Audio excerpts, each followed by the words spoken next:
बहुत जल्दी गायों के लिए एक हॉस्पिटल होगा और गायों की अभी से दवाई सेवा तो हमने आज से शुरू कर दी। जितनी भी गायों को जो भी दवाई की जरूरत पड़ेगी यहां से जाएगी निःशुल्क।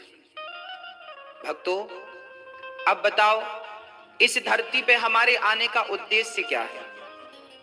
क्या अपना ही पेट भरना उद्देश्य है? अपना पेट तो पशु और पक्षी भी भर लेते हैं, पर मुझे लगता है कि सभी में बांट कर खाए उसे इंसान कहते हैं। पराया दर्द अपनाए उसे इंसान कहते हैं। यूं भरने को तो पक्षी भी अपना पेट भरते हैं, पर सभी में बांट कर खाए उसे इंसान कहते हैं। इसलिए आपसे प्रार्थना करता हूं कि आप जो दान देते हैं उस दान का यदि सदुपयोग करता है, मैं घोर नरक जाऊंगा यदि मैंने आपके पैसों का दुरुपयोग किया तो। मुझे पता है कि मुझे हिसाब भगवान को भी देना है, इसलिए आप निश्चिंत रहिएगा।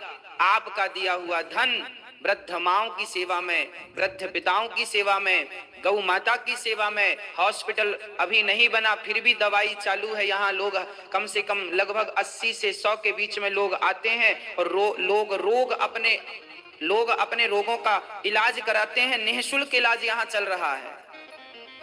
आज से एक सेवा और चालू हो गई कि गायों की सेवा। गाय वो जो फुटपाथ पे बीमार पड़ी हैं, जिनकी जानकारी अब हम यहाँ के जो सेवक हैं गायों की सेवा करते हैं, एक टीम बनाकर हम अब दूर वहां गाय है तो वहां से गायों को देखो क्या बीमारी है, उसे कहीं सरिया लग जाता है तो उसका इलाज ना होने से ना मक्खी बैठ जाने से कीड़े पड़ जाते हैं तो फिर वो गाय मर जाती है। यदि सही समय पे इलाज मिल जाए तो वो गाय नहीं मरती।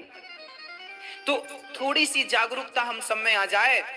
आपका एक एक रुपए ये दास केवल सदुपयोग के लिए खर्च करता है। मेरी मां, विश्वास रखिएगा, 1 करोड़ वृक्ष भी आपको मैं दिखाऊंगा कि देखो अभी 30 वर्ष का हूं ना, 35 वर्ष का होते होते ठाकुर जी चाहेंगे तो 1 करोड़ वृक्ष का जंगल आपको दिखा दूंगा। ये रहे आपके 1 करोड़ वृक्ष, और पूरे जिंदा, ये नहीं कि पेड़ लगाए और सूख गया ना।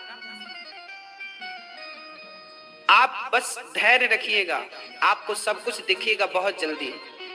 गरीब परिवार के बच्चों की शिक्षा भी निःशुल्क होगी, कक्षा 1 से 12वीं तक निःशुल्क होगी। काम बहुत सारे हैं मेरी माँ, बस आप अपने ये दोनों हाथ आगे बढ़ाते रहिएगा।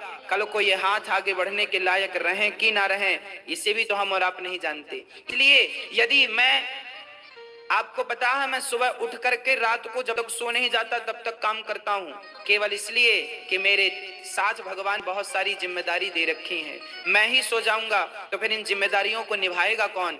आप भी 1 घंटा और काम किया करो, इसलिए कि आपका एक भाई आपसे भीख मांगता है, आपका एक बेटा आपसे भीख मांगता है। इसकी झोली में भीख इसलिए डालो क्योंकि इसकी झोली में भीख डालोगे तो इसके द्वारा तमाम वृद्ध माओं की सेवा होगी, अन्न क्षेत्र चलेगा, वृक्ष लगेंगे और गाय स्वस्थ होगी, बच्चों को शिक्षा मिलेगी, लोगों को इलाज मिलेगा। इतना सारा काम आपकी भिक्षा से होता है। इसलिए ये दास अनिरुद्ध आप सभी से भिक्षा मांगता है।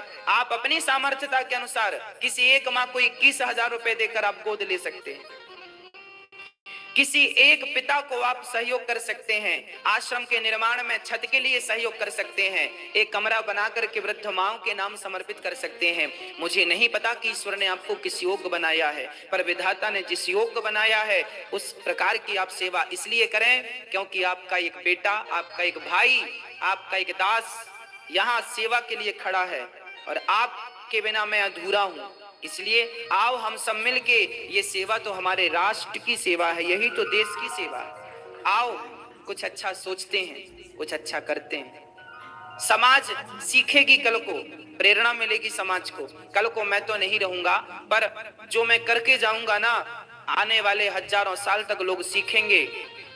जैसे पंडित मदन मोहन मालवीय जी विद्यालय बनवा के गए, विश्व हिंदू यूनिवर्सिटी बनारस में, वो तो चले गए बनाकर, पर आज भी वहां शिक्षा मिल रही है और वहां के पढ़े बच्चे बड़े योग्य बन रहे हैं। तो यदि वो ये काम कर सकते हैं तो हम क्या कमी है, क्यों नहीं कर सकते?